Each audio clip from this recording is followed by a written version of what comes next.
Tu veux savoir pourquoi nous échouons? Quand un Pakistanais arrive en Europe, il ne vient pas réussir sa vie, il vient remplir une mission. Une mission économique, communautaire, religieuse, familiale. Leur stratégie est claire. La femme gère les allocations, garde les enfants, sécurise la maison. L'homme sort chaque jour pour chercher le capital, peu importe le froid, la fatigue ou la langue. Dès qu'ils atteignent un petit bénéfice, ils épargnent collectivement. Ils créent une tontine de clan, jamais ouverte à des étrangers. Et cette tontine devient leur banque de guerre. En 2 ans, ils ouvrent un snack. En 4 ans, un supermarché. En 6 ans, ils rachètent des immeubles. En 10 ans, ils sont propriétaires des locaux que les Africains louent. Ils savent que la richesse, c'est la structure et que l'argent individuel ne pèse rien sans un système collectif.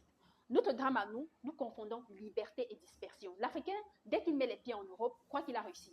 Il achète des baskets à 300 euros, un iPhone 15 Pro. Il publie ses stories sur TikTok. Il veut montrer qu'il vit, pas bâtir pour survivre. Pendant que le Pakistanais construit un entrepôt, nous on construit des égaux. Pendant qu'ils achètent des immeubles, nous on achète des vêtements. Pendant qu'ils s'allient, nous nous divisons. Notre problème n'est pas le racisme, les gars. Notre problème, c'est notre immaturité collective.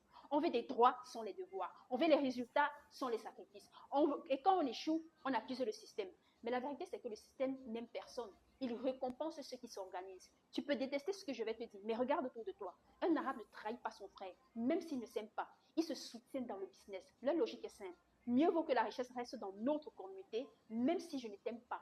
Un Africain lui préfère voir son frère échouer plutôt que réussir avant lui. C'est culturel. Dès qu'un noir ouvre un commerce, d'autres noirs créent le même à côté, juste pour le tester. Mais quand un arabe ouvre une boutique, les siens viennent acheter chez nous. Ils nourrissent leur propre écosystème. Et c'est comme ça qu'en 10 ans, ils deviennent incontournables. Pendant que nous gaspillons notre énergie à nous comparer, ils construisent des dynasties économiques. Les femmes arabes, pakistanaises, turques ou syriennes comprennent le rôle stratégique du foyer. Elles ne sabotent pas le système familial par orgueil.